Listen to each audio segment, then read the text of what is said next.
city, Queen, British Queen city, and also Little York, Muddy York, and the Hog Town.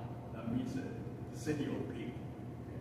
So a lot of the background behind, nickname, whatever, and Cyprus Square.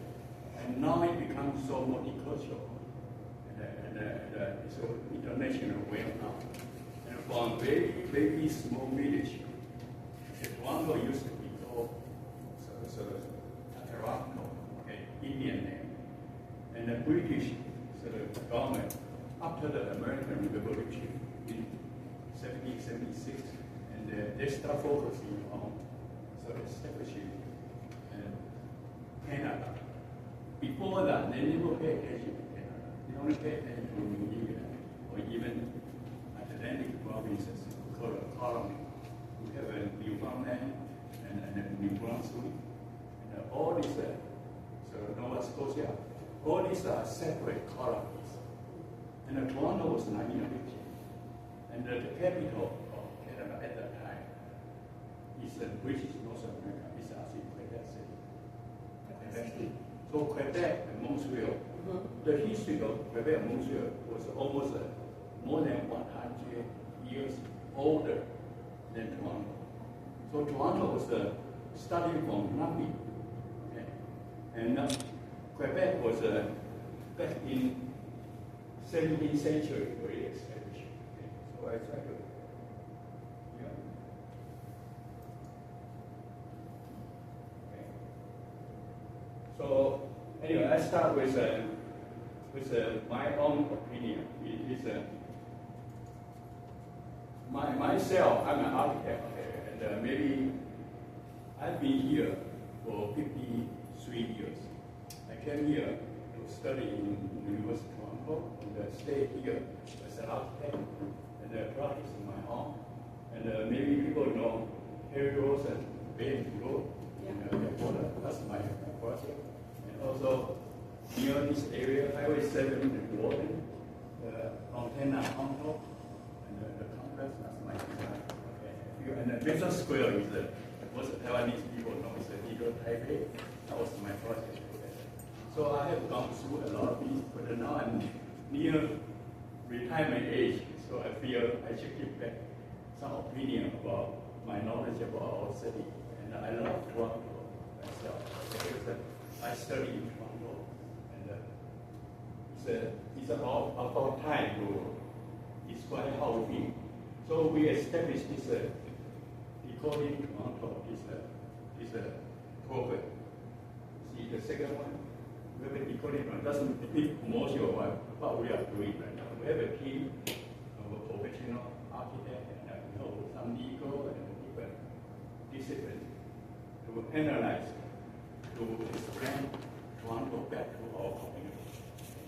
And from mainstream point of view, being mainstream is called being accepted by the society. It's not so much everybody's in the mainstream. So we try to do that. So from this enormous market, you look at this the whole history, the mixed use enormous market. The market originally was a user, in 1800 and 1820, and we already have a city hall, and with 3 times the US city hall, and now we have a new Sonoma market. And Sonoma market was used as a mixed use, used as a tier, used as a city council, also used as a market. So commercial, institutional, and all these used together. Sonoma market actually is the first mixed use building, to my opinion. Okay. Now you see all the high rises, and mostly condominium, and ABC grades, and also in the middle, people don't notice that. Those are the Sonoma market project back in 1980 was the first redevelopment of historical heritage building covered. So use the brown way and the red way at that time. Now it's done by the new generation of Toronto architects at that time. Anyway, this is my class, and look back to this day 1880 picture of Toronto. And we start from the lake, okay, all the shipment from lake, and they start a little sort of park lot, and from there we started our and to now, so this reclaim the port land, okay, the new bridge, and also the walk through bridge to be proposed right now to link the port land, the waterfront island to it's going to be focused on indigenous tradition. See, the bridge is the curve. It is a more like advised by the indigenous architect to focus on the equinox time in different way. So you have a different curve to reflect the more like a Chinese called feng shui. Okay, it's all this curve. That's to be built right now. That's a new architecture we have designed. So we are going back to Toronto history from now. And the bridge itself, the red bridge is already there. People can go there now. And the steel is a fabricated from Netherlands. Okay.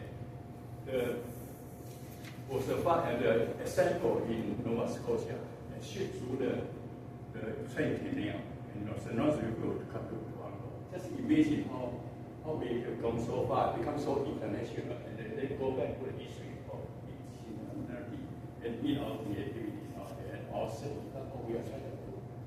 And going back to Toronto's land, and Toronto back in 1787. The British government, when they retreat from the New England after the American Revolution, they decided to establish a new city as a capital for Upper Canada. So they give the name called York, City of York. City of York nowadays people, Toronto used to be called City of York. Okay? And then we decided to have a change to Toronto because when we become City of York, we cannot compete with New York. So New Yorker, American, Yankee, okay, they always sneeze at the Toronto say, you are Little York, you are Little York. Okay. So Toronto, the name was given in 1794. Okay. But in 1834, when Toronto formally became Confederation, city, and the city council decided to change our name back to Indian name, indigenous Toronto. So there would never be another York. Toronto would be the only one. Okay. That's how Toronto. Okay. And but going back to the land of Toronto, why Toronto was there? Now, back in 1787, British.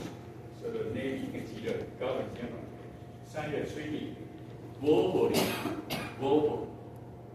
indigenous culture are acoustic, they're not in writing. They don't have a concept of contract. And they feel emphasis here. So without understanding, the British reached an agreement verbally with the Mississauga, the port, the tribe, to purchase the land basically from Burlington Road to the north, to the lake, and also to Harbor River and to Long River, roughly 250,000 acres of land. That was the treaty was signed in 1787 of Bay of Plenty near Kingston. Toronto was not there. They decided to buy the land. Because they come here, they look at the Toronto Island. The island itself, at the time, was connected. But now, the island is separate. We have a focus. Island used to be a peninsula. You can walk on the land. So they bought this piece of land. They decided the island will protect the British Navy to protect Toronto from invasion by Americans. Okay. but eventually happened 1813. American did invade Toronto. So at that time, the treaty was globally signed on the ship. This ship, this battleship, is called Carrying Grace. Carrying Grace, actually, it was the highway linking all Toronto from Upper River all the way to Mexico to Josephine Bay. Okay, so the ship, the name is called Carrying Grace. It's actually the highway, the path, the portage, canoe portage, for the chocolate at that time. And Toronto at that time had about 10 families.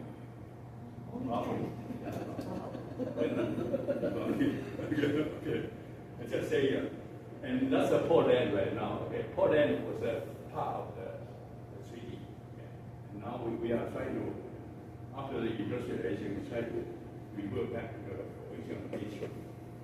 And that's how the map was a map. And eventually, the land has a dispute. We call it Toronto Purchase. So there was another treaty in 1807. Try to clarify because globally they didn't come.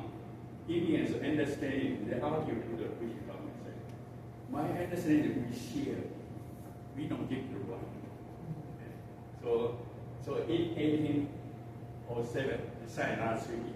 They buy some portions. Okay. Then they have other dispute about the land, because the Toronto Island was not included or something. So eventually, in 19,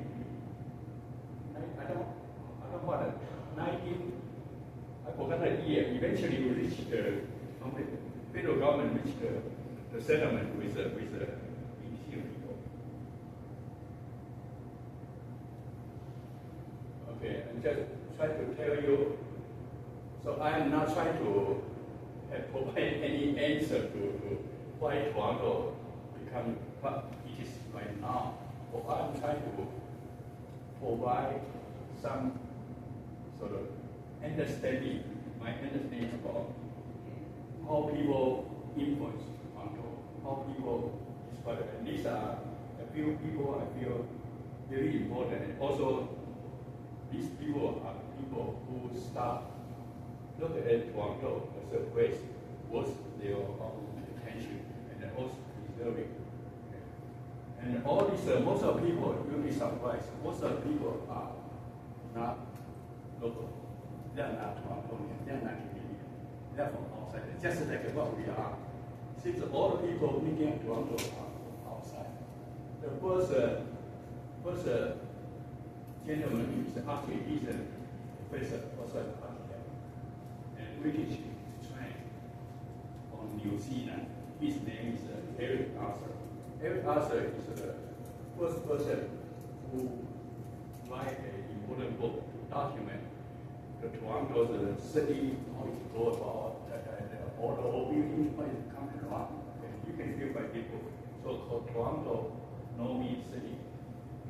Eric Arthur is also the person who is the organizer for international competition for Toronto City Hall in 1965. The new Toronto City Hall actually is through the international competition. Within 500 contestants, and he picked the organizer. And he picked a jury. Jury is made up by mostly, you'll be surprised, the jury selection committee was 80% for like a British architect, and not a single American architect. You'll be surprised, okay? And you have a Finnish architect, you have an Italian architect, but not local.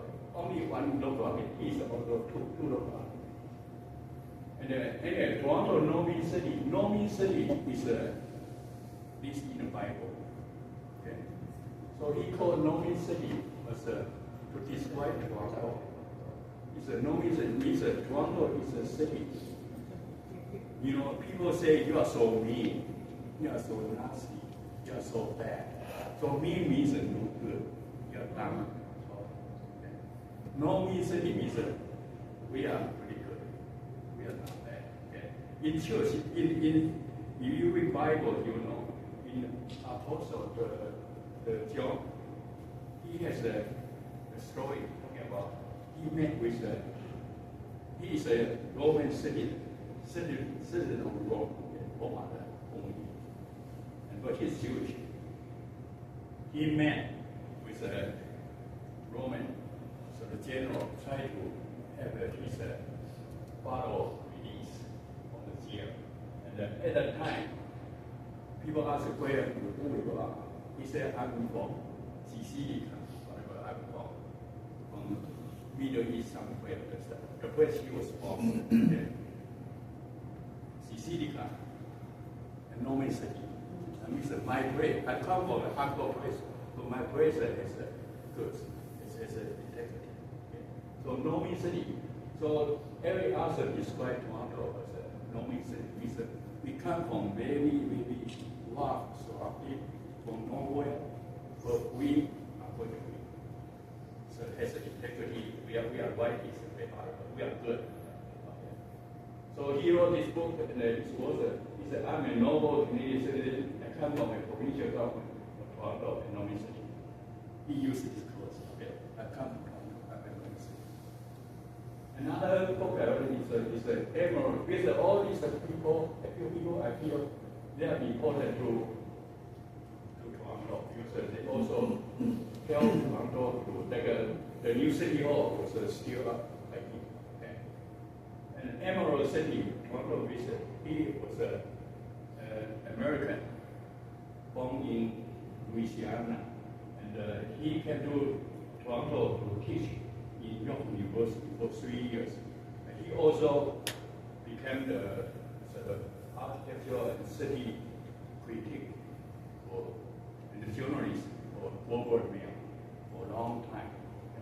He was very knowledgeable. And he mentioned Toronto as his Emerald City. Emerald City, he said for everybody. Okay. He said Emerald City, Emerald City, not everybody watch Wizard of Oz. I don't know whether the story. The Dorothy, the little girl, was a shock up to the city in heaven. It's called Emerald City. Okay. Emerald. And he was then he met with a lion and a hitman and also a sword. Okay. Together go to the Emerald City to meet with the Oz. Oz has all the flashy, excitement, delightful sort of trip to show to them. But eventually, Dorothy's goal was trying to find a way home, go to his home in the earth, called Kansas City. That was the story. And this Emerald City was described as a Toronto by Bentley Mays. He's a very good author, and he wrote a book. He described every building or whatever, and looking for detail to see. He said, instead of going back home, he was supposed to be the Dorothy who would want to stay in the house, okay, to experience the different excitement of life, of new experience of life, which is in Toronto, I said. He decided to stay in Toronto. He died in Toronto. And now is Toronto, the architectural city, that's described after 1960, by after City Hall was built. He's a city planner and he said how Toronto become mediocre city to try to achieve some excellence. And another very important person is Jane Jacob. I don't know whether people know this lady. Jane Jacob he is the one who stopped the Allen Expressway. Highway 400 for going to downtown.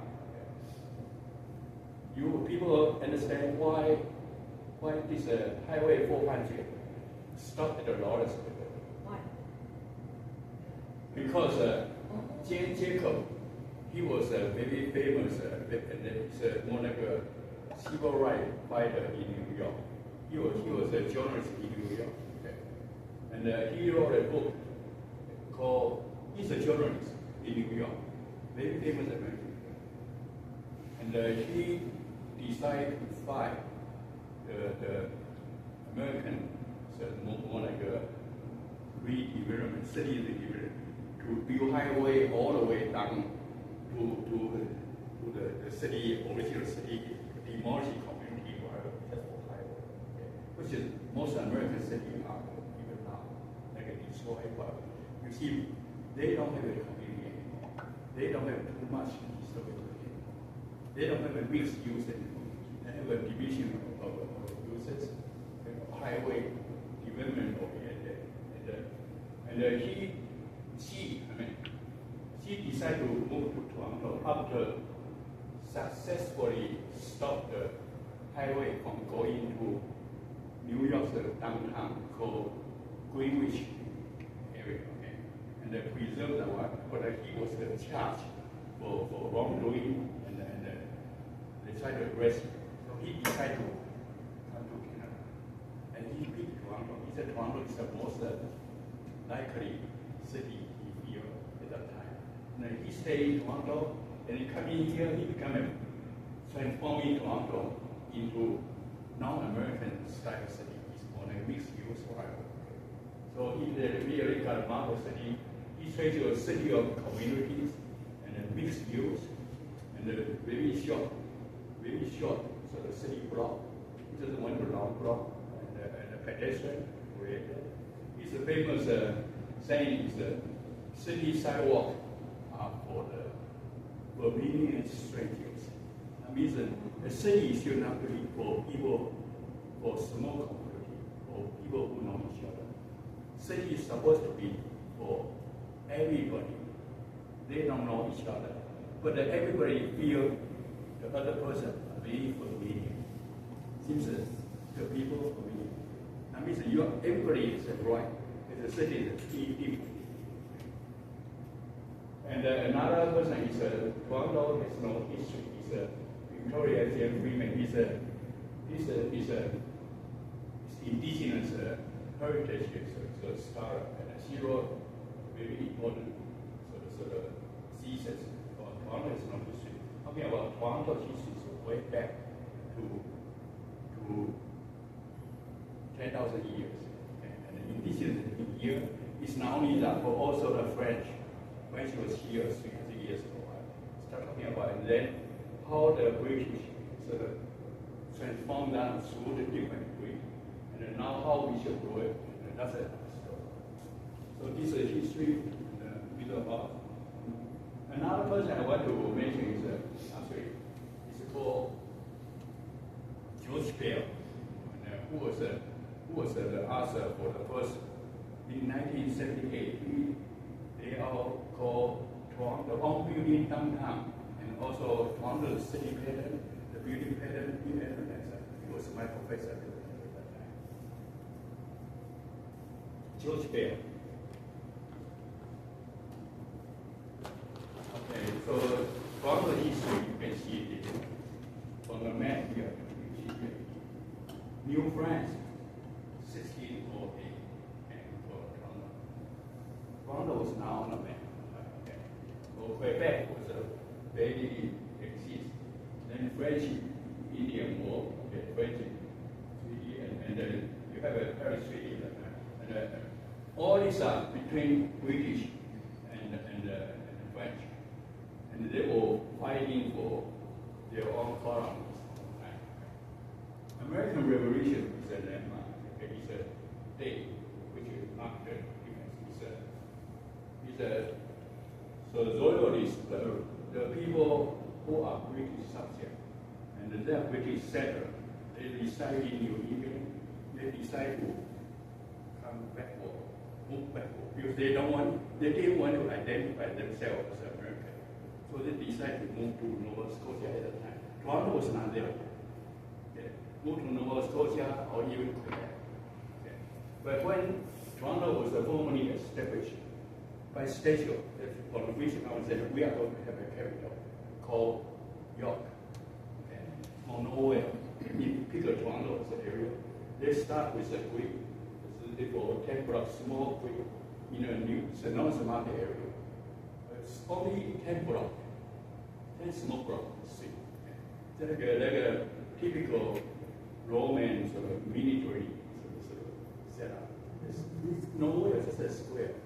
And then they decide we didn't have a.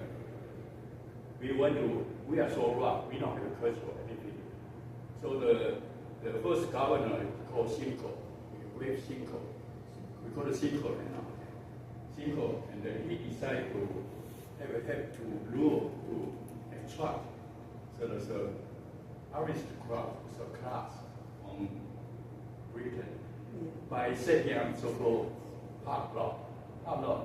So he decided from nowadays from Danforth, Blue Danforth, south to Queen, and then from Berkeley Street, from Jiang's area, he started laying out sort of linear long block. Okay. So about 32 blocks. We call it park lot. It's a lot about 200 meters by 2,000 meters, 2 kilometers. So long block. To give away to whoever sort of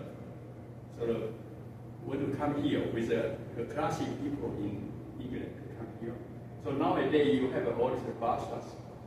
You have a Spadina. You have it is all these name, all these three names. All these are populous, or their descendants. All these names. That's how Toronto got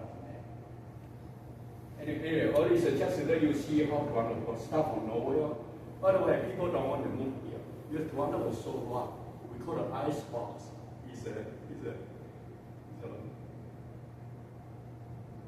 And so War of 1812, the Americans decided to invade Canada. Okay. So instead of attacking Kingston or Montreal, they decided to take a soft spot. Toronto at that time was just a Fort York, a little barrack. So they landed their ship on the CNE, near the CNE area. They come out. Okay. Toronto at that time is about 675 people. So at that time, 1813, they attacked Toronto. And you know the story. They burned the Toronto City Hall. City Hall is just a 2-liter building. Okay. But so ransacked some houses. So the British were so angry. So in 1814, they burned the White House. Okay. So Toronto does have a connection with the White House. Okay. So even Trump mentioned, you guys, Toronto, you are not my friend because you are the only people who attack. He burned our White House. Okay. And White House was a charter because blood so painted so it's good White House. That's how Toronto's connection with Toronto. You'll be surprised, okay, that's what I'm saying. So anyway, so British North America, and then we become formally sort of independent from British America. Dominion of Canada, Federation. And after the Second World War, Constitution, Charter of Rights, even now, Canadian Constitution and Charter of Rights is important to us because that's a new state.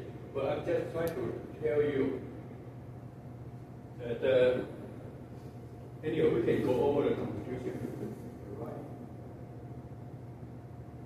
Which North America was World War II. New Toronto City Hall. So Toronto entered into the new war and become more confident. It's only after 1965 we got a new Toronto City Hall, and at that time, and also 1967 we have the Montreal Expo. Montreal Expo is also those are the time Toronto marked Toronto to distance themselves from its tradition. Before that, you look at Toronto's beauty. Toronto City are very sort of traditional.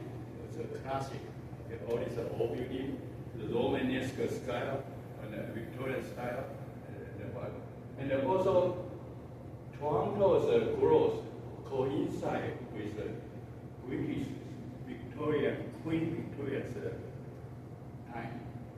Victorian era was 1840 to 1901. And that period actually was the time Toronto grew. Okay.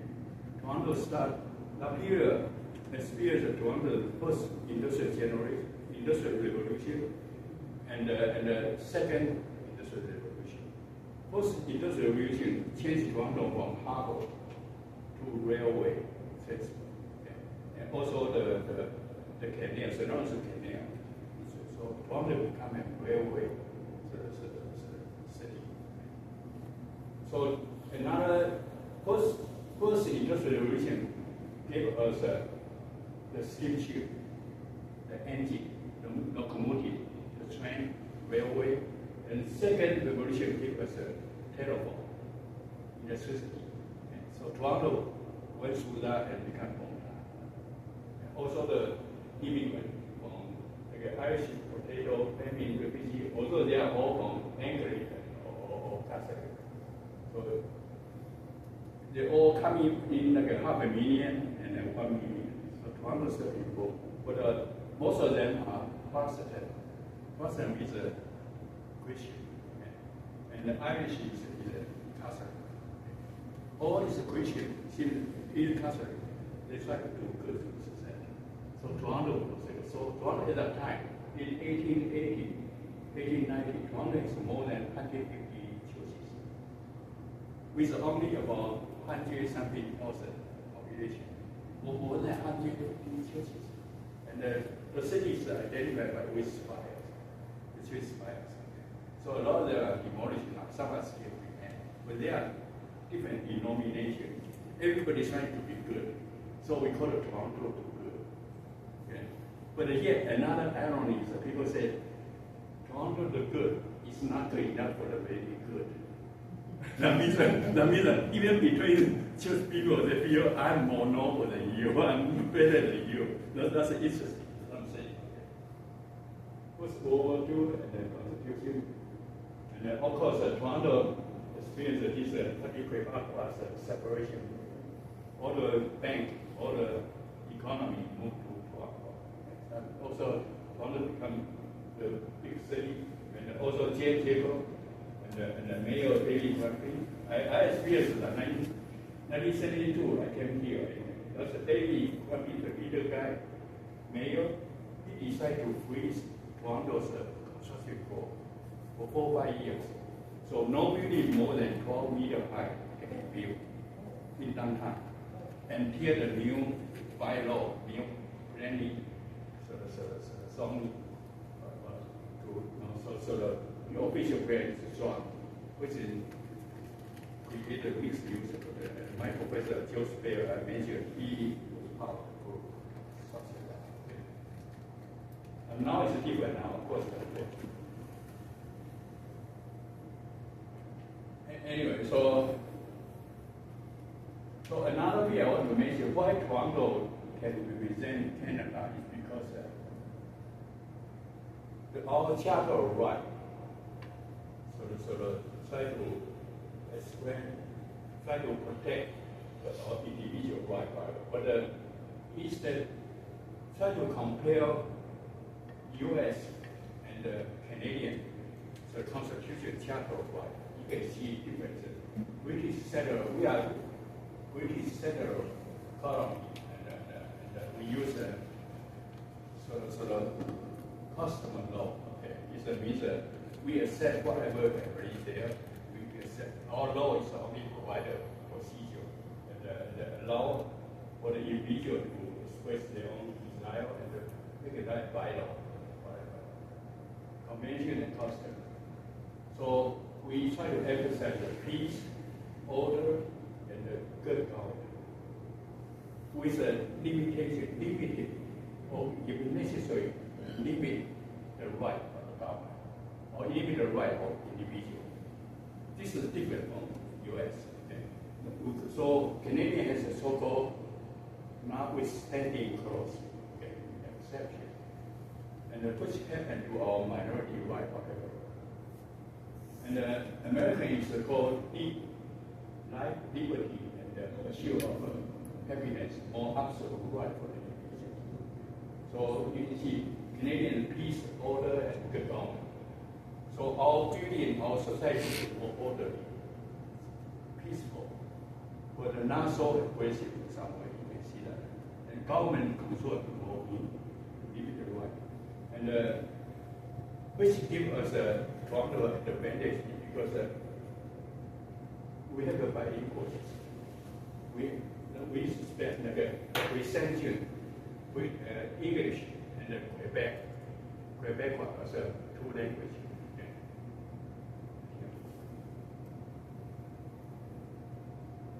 Two languages, but we protect two languages minority right, meaning when a French-speaking person move to Toronto, such as the English-speaking society, the French person has a right to require protection, to exercise his rights as French. What means is like your kid you are a French, so the family, you move to Toronto to work, your kid should be entitled to get French education, and you are entitled to get French services. Okay. This is called bilingual system. Bilingual is actually it's not majority right, it's a minority right. Because no majority is a real majority. Everybody can become minority when you go somewhere, okay, because of your culture. So we are still the same people. You are majority in China, in Hong Kong. When you come here, you come back. The same as a French people. But here in Canada, bilingual system is guaranteed these two languages, only two languages, too costly, too expensive. Okay, provide that. Okay. So like in Toronto, you don't need to learn French. But yet our government has to provide French facility. The indigenous right is different because they own the land. They have the full right. They have no subpoenas money or not. They're protected. And multiculturalism is only mentioned as a good right, as a whole. Okay. French and the English, they are protected as a group right with a sanction. It's a child right. Okay. But yet multicultural is as a whole is protected. But they did not mention Chinese or Vietnamese. Okay, they didn't. So you are only protected as a whole, as a principle. So that's the policy we have to get. In the official language, bilingual. And the reason why I say Toronto can represent Canada is because Toronto is the largest city and also the most sort of mixed, sort of multicultural city. But also because we are so close to America, so we have Americans as a foreign country. We have a French as a bilingual respect. When you go to BC, go to Alberta, nobody care about French. But yet Toronto system, we have to respect that. So our province, our city seems to be more respectful to French, to other culture. We are so close. And also we are close to the government's parliament building in Ottawa. So we have to be the example. So that's why Toronto become more like a representative to them. The city seems to be behavior seems to be more in line with what the body of the institution. Church and state separate. The church eventually evolved to secular society. You know, Toronto used to be really, I would not say Christian, more Protestant. It's a more Catholic used to be.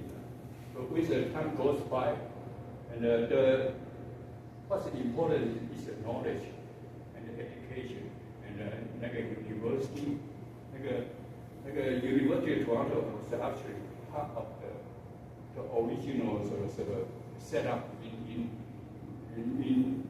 1820. They already have an act to say we need to have an education institution, which is opposed, which is treasure more like science, technology, knowledge instead of religious. Okay.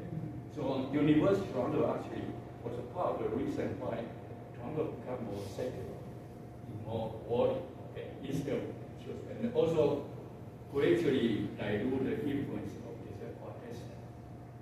The church's influence.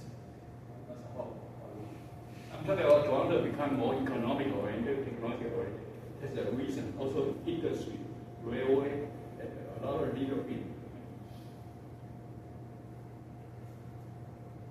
So why so say the population Toronto is 7 million, over 50 million of Ontario, over 40 million of the proportion is the weight is so high. Okay, and the commerce and financial, of course, we have all the bank, the industry, okay, and the competition, different viewpoint. Just that you know how York City or we have gone through it. And we are so close to the U.S. and close to Quebec, and also far away from Vancouver. International sector too. Of course, nowadays we have a lot of international connection. Liberal and secular society community, church and state. Anglo-Protestant, conservative, Puritan, Anglo-Saxon, English, and creative change because of French, because of multicultural. All these different structures. You can see Toronto has a lot of churches. Even now, you can see it amazing. Coexist with the condominium. And also, why, like I also want to mention, why Toronto has so many high-rise condominiums. You don't see it in the U.S. You don't see any other city. All high-rises are super high-rises, 100-story high. They are all condominiums. Residential, and it doesn't happen in other places. And it has something to do with how we are more down earth, and we are not so much like American consumer oriented. And we have even the style of condominium. I always say that's a Hong Kong style. Yeah, all this Toronto the bylaw right now, the urban design guideline require us to have a footprint like 800 square meter and they come 10 units per floor, and these are supposed to be investor-driven, individual, very small investor-driven. It's a footprint, and commercially viable, and investment-wise, and so it comes from Hong Kong, okay, immigrant, and then straight from the Vancouver's condominium development, and then eventually extend to Toronto, which is a popular format.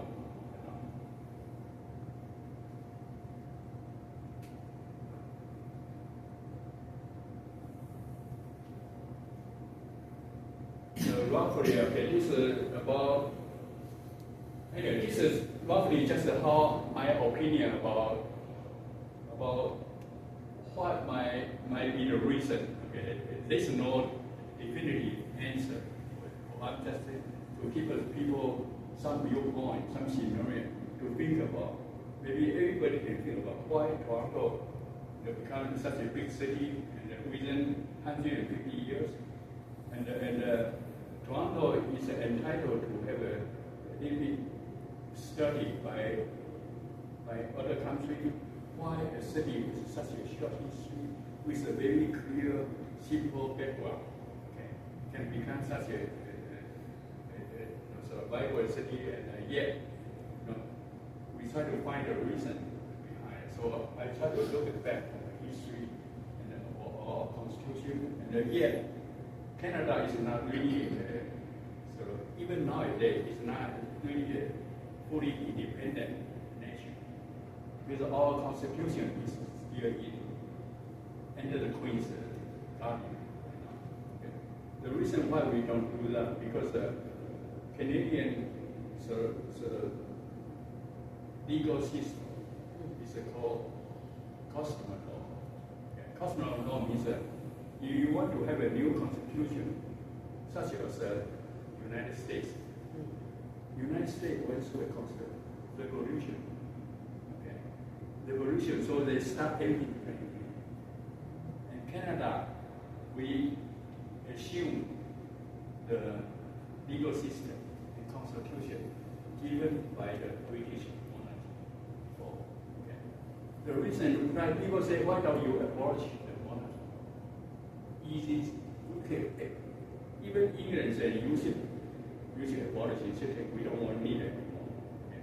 But the problem is that unless British abolish their monarchy, we cannot do anything. You know why? Because under our legal system, we have a lot of agreement or treaty through the past 50 years with the indigenous people, tribe, with the French, with the American, with all these treaties, all written under the convention.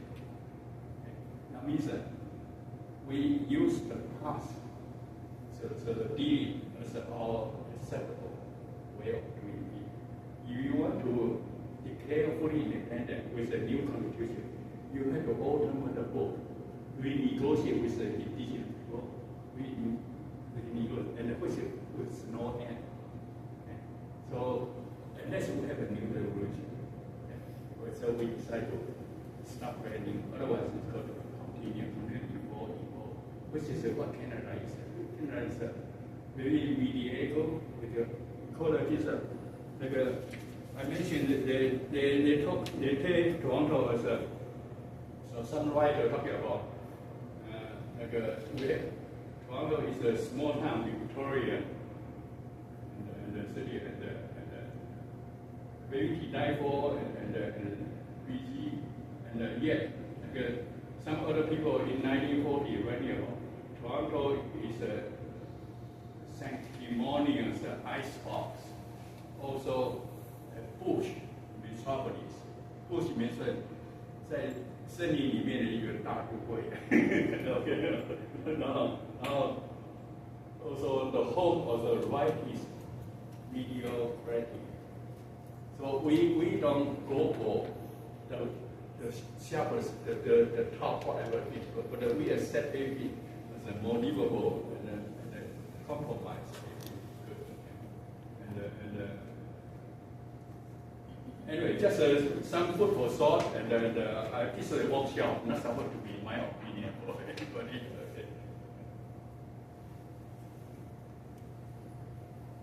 Okay, maybe we just stop here. Okay, just okay.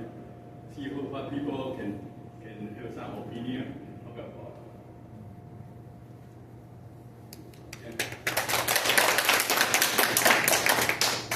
We'd like to say thank you to Mr. Xu for your splendid topic today.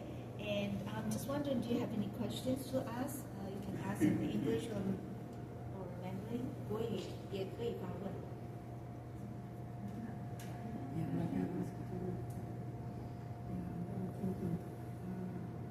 所以Toronto一直是萧规曹随，跟着以前的那个一直延续下来。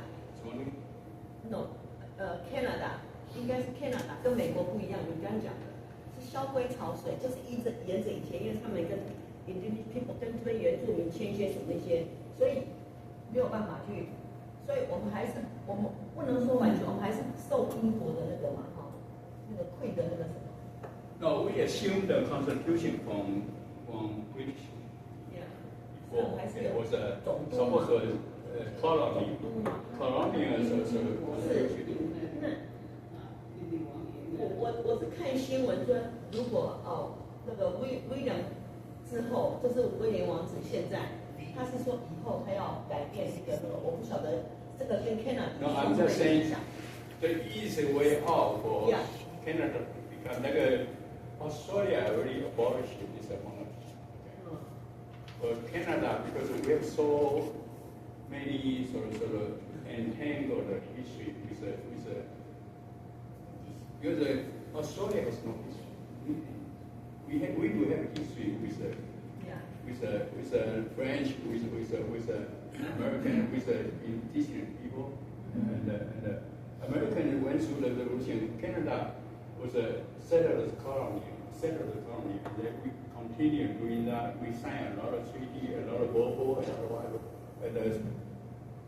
everything is through called a convention. Convention, by convention means we accept whatever you say. Right or wrong, it's not clearly defined, but yet we accept that's the custom. We agree. We call it custom law. Like in China or in Taiwan, Hong Kong is different. You use a prescriptive law called civil law. German is civil law. Japan is civil law. China is civil law. Civil law means have a very clear, defined, black and white body, and rely on the judge. And the custom law, Canada, American is the same, but they have a new constitution. We accept. I keep saying, why some people in Taiwan mentioned, how come Taiwan has the street building looks so ugly and so many illegal sort of shared build up whatever they couldn't deal with it. And they say, why Canada? Because how Canadian can deal with this? Because in Taiwan 违章建筑了，就是 non-conforming building. I told them, in Canada, the way I understand every project we do, 99% are conforming with the current bylaw. Yeah, I know. But we do have a provision called legal remedy. So everybody is different. So the bylaw is black and white, but yet everybody entitled to explain to them why my condition is different. So they will put another appendix to that saying, okay, become legal. Okay. So everybody become legal case. So we don't have an illegal one, but we do have a lot of legal non-conform to bylaw, but yet it's illegal. So every Canadian situation, whether it's business or building or whatever, it's called a legal non-conform. Because all procedure allow for that. Rezoning, committee adjustment, and very simple, first through the public sort of consultation and then review, and you pass. So everybody become legal. But everybody is illegal. Everybody is different. Everybody asks for something. And the framework of Canada is the legal framework is square or round. Okay? And there's no leeway. But yet, the reality is all code. Everybody's different. So for the bylaw, for the law to protect everybody's right, you have to allow for legal remedy to compensate for different situations, for different right, to give back the full right to every individual. That's the system. So I'm talking about city. Our city has this character. Even governments and policy, people, you might have a zoning bylaw very strict, but you don't need to agree. I just designed a building. The current zoning bylaw allows 3 times the coverage. 3 times coverage means the law it can be 3 times the law. We go for 21 times.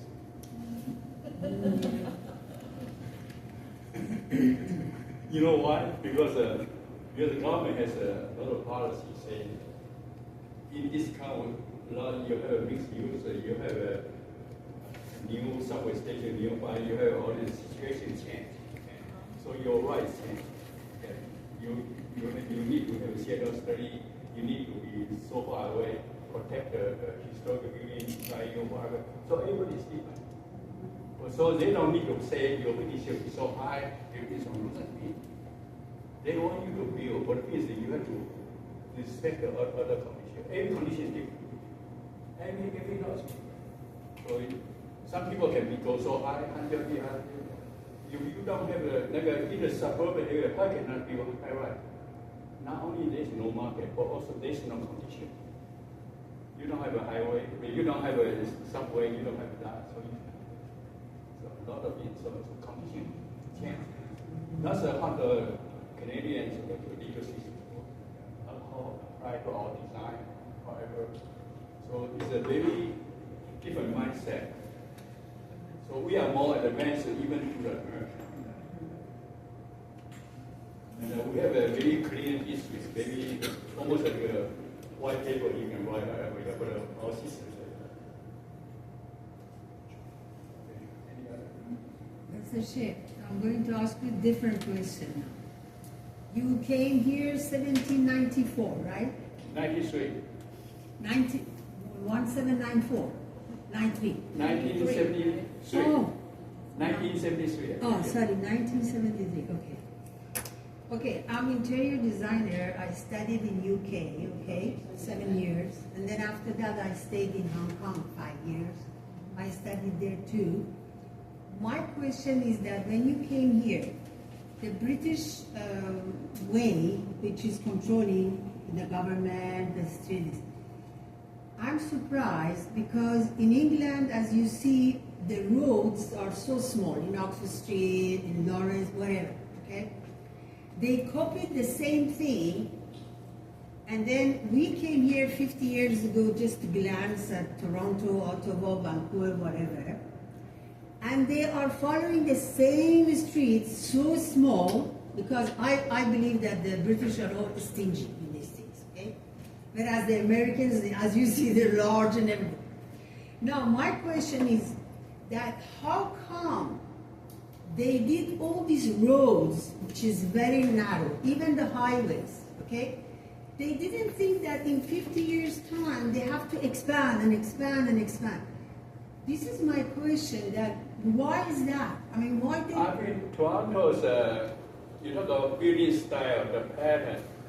Like I just mentioned beside, Toronto starts with a so-called park lot. Park lot is 200 meters by one lot, 200 meters by 2 kilometers long. Okay. And then one owner. Okay? Yeah. And then subdivided. Okay?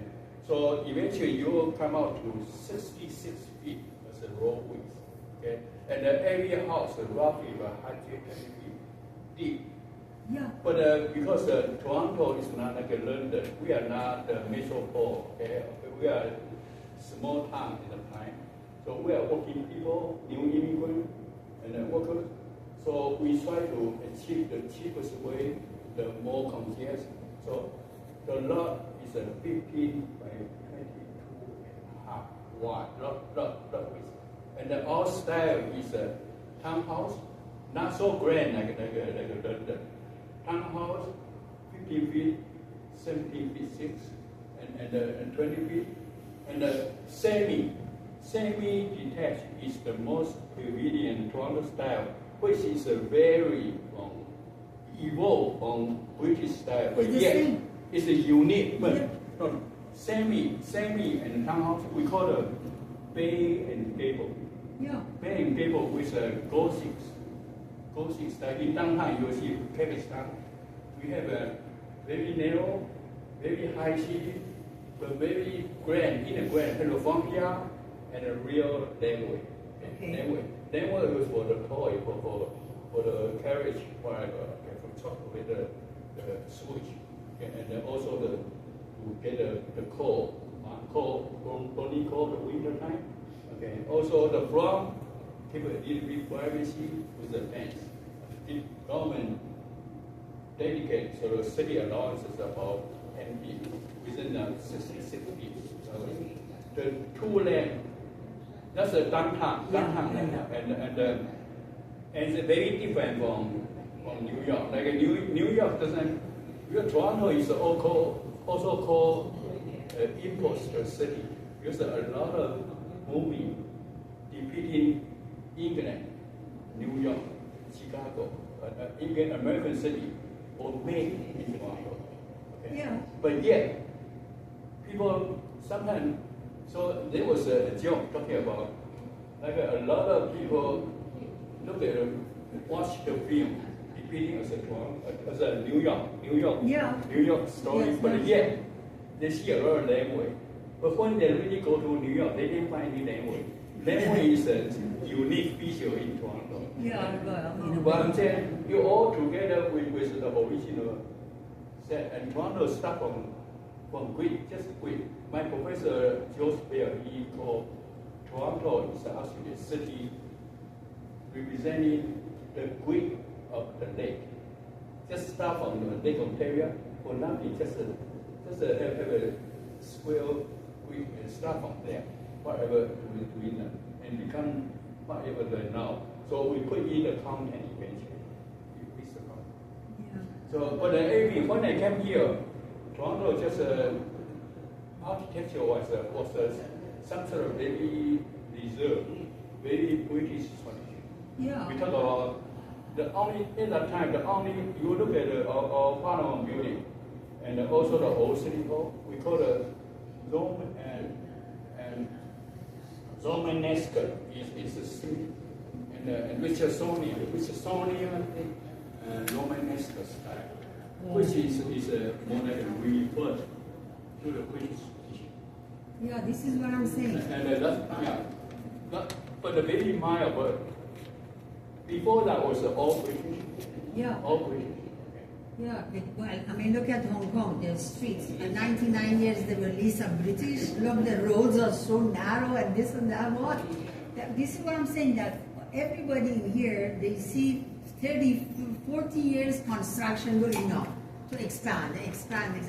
My question is that why they didn't think that, that 40 years ago, that they're going to have problems like that.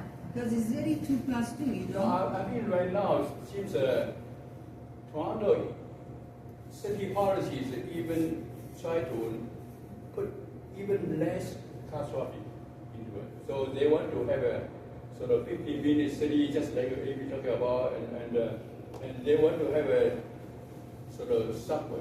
When Toronto has more than 40 subway stations under construction right now. I hope when everything is finished in another 5 years, so Toronto traffic will be better. So we might not need cars that much. Toronto is trying to, like I mentioned, we have a 20 times coverage for a small lot, because the city doesn't require parking. No parking required. If you have a 300, 400 units there, and no parking required. City doesn't require parking.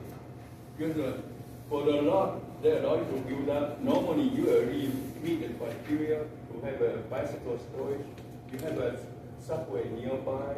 You have all the transit, and you have a board of a walkway. They would rather further narrow down to plan street, have a sidewalk, than to have a more wider land. American city, the provinces, they have too much driveway. Yeah. So it's a very, so when you talk about a different set of problems, but the policy is going the other way. Okay.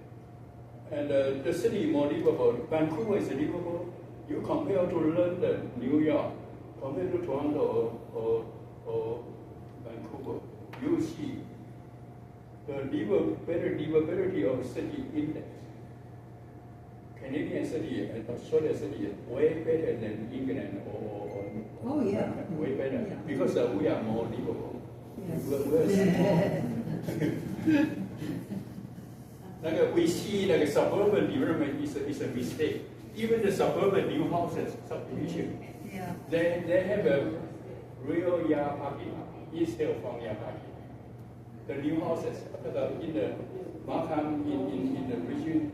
All these agents, they have all the new subdivisions. They are narrow now. They are 25 feet, 20 feet, and they have a front entrance with a parking behind. This is the modern city of Toronto. Yeah. Now they are repeating now. The buildings of the stories, whatever the high-rise is, they're becoming less functional than they used to be. When you buy, for example, a unit or a studio. Toronto's condo is a subject for study because it's really the recent Toronto condo is something to do with the ownership. We got a condominium in the sky. Okay, the reason why condo in Toronto becomes investment commodity, investment commodity, is because it's so functional, it's so essential. We have a very good management sort of stature. We have a very good condominium decoration for the system, and we have a very sort of tolerant sort of banking system. will sanction the ownership of the condo in the air, okay? Almost equivalent to a piece of land. You own a piece of condo, you almost tantamount to you own a piece of land. So Toronto as a system almost make a condominium equivalent as a safe, as an investment, as a subdivision house.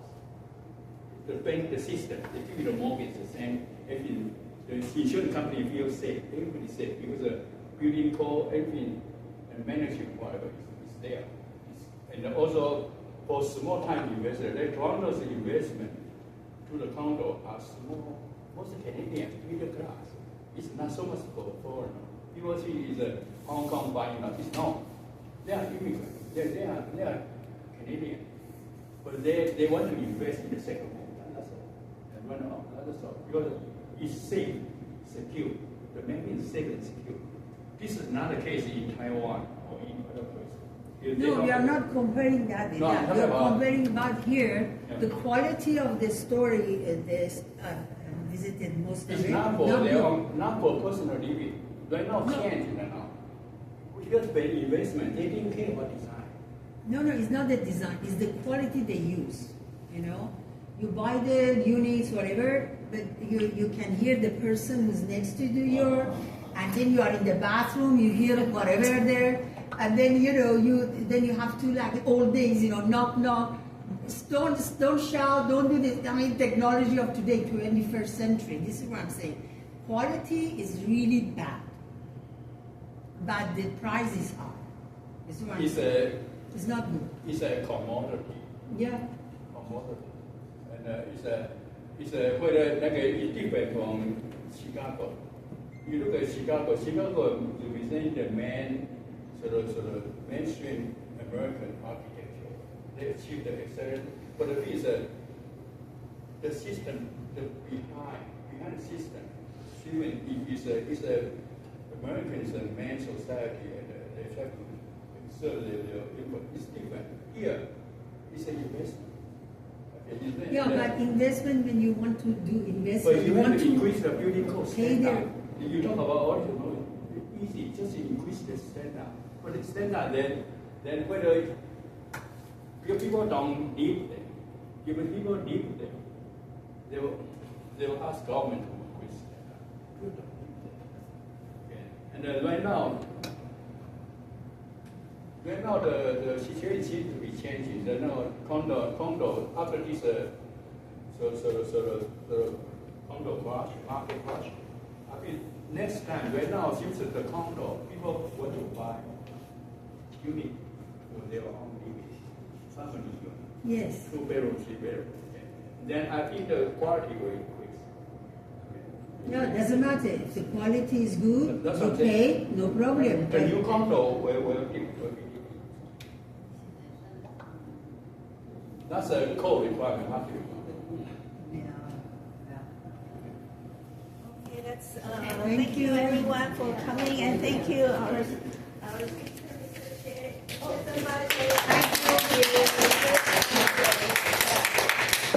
Thank you everyone. Take a photo, all of us together. It's okay that we can take a photo.